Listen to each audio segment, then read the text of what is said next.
व्रत कथा उत्पन्ना एकादशी को सभी मनोकामनाओं को पूर्ण करने वाली एकादशी कहा गया है।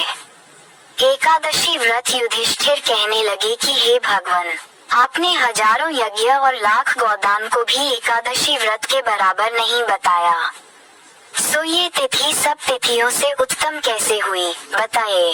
भगवान कहने लगे, हे युधिष्ठिर, सतयुग में मुर नाम का दैत्य उत्पन्न हुआ। वह बड़ा बलवान और भयानक था। उस प्रचंड दैत्य ने इंद्र, आदित्य, वसु, वायु, अग्नि आदि सभी देवताओं को पराजित करके भगा दिया। तब इंद्र सहित सभी देवताओं ने भयभीत होकर भगवान शिव से सारा वृत्तांत कहा और बोले, ही कैलाशपति, मुर दैत्य से भयभीत होकर सब देवता मृत्यु लोक में फिर रहे हैं। तब भगवान शिव ने कहा, हे देवताओं, तीनों लोकों के स्वामी, भक्तों के दुखों का नाश करने वाले भगवान विष्णु की शरण में जाओ, वे ही तुम्हारे दुखों को दूर कर सकते हैं। शिव जी के ऐसे वचन सुनकर सभी देवता क्षीर सागर में पहुँचे। वहाँ भगवान को शयन करते देख हाथ जोड़कर उनकी स्तुति करने लगे कि हे देवताओं द्वारा स्तुति करने योग्य प्रभु, आपको बारंबार नमस्कार है। देवताओं की रक्षा करने वाले मधुसूदन, आपको नमस्कार है।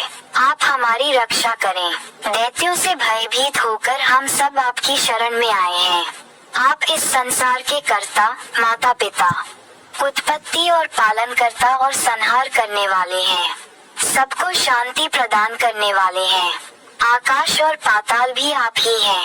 सबके पितामह ब्रह्मा, सूर्य, चंद्र, अग्नि, सामग्री, होम, आहुति, मंत्र, तंत्र, जप, यजमान, यज्ञ, कर्म, कर्ता, भोक्ता भी आप ही हैं।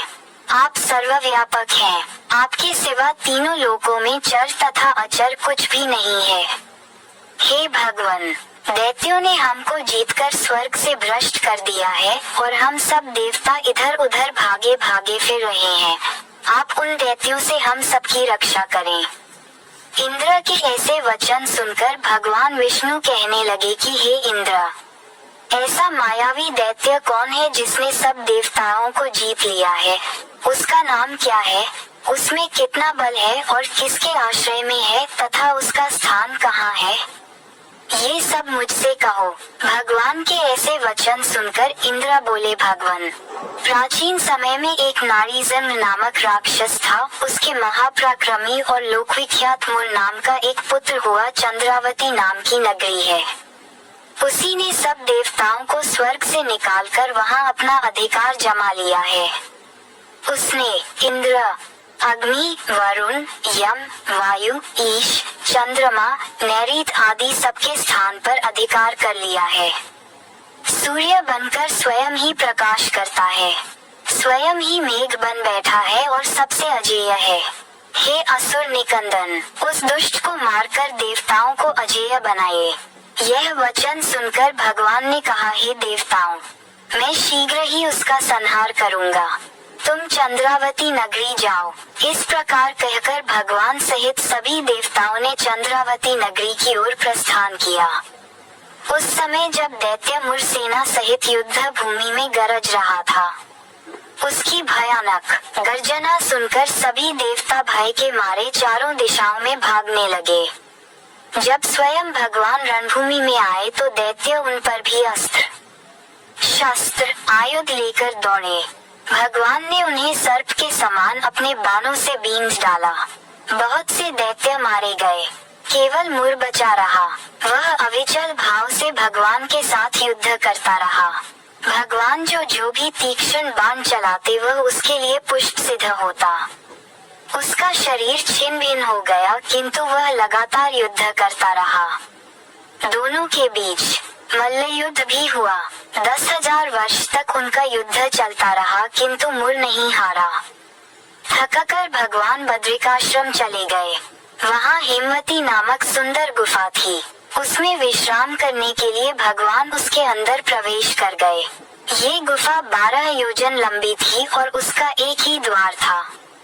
विष्णु भगवान वहाँ योग निद्रा की गोद में सो गए। मुर भी पीछे पीछे आ गया और भगवान को सोया देखकर मारने को उद्यत हुआ तभी भगवान के शरीर से उज्ज्वल कांतिमय रूप वाली दैवी प्रकट हुई। देवी ने राक्षस मुर को ललकारा, युद्ध किया और उसे तत्काल मौत के घाट उतार दिया। श्री हरि जब योग निद्रा की गोद से उठे तो सब बातों को जानकर उस देवी से कहा कि आपका जन्म एकादशी के दिन हुआ है, अतः आप उत्पन्ना एकादशी के नाम से पूजित होंगी। आपके भक्त वही होंगे जो मेरे भक्त हैं। ओम नमो भगवते वासुदेवाय नमः। इस बार उत्पन्ना एकदशी पर बन रहे हैं।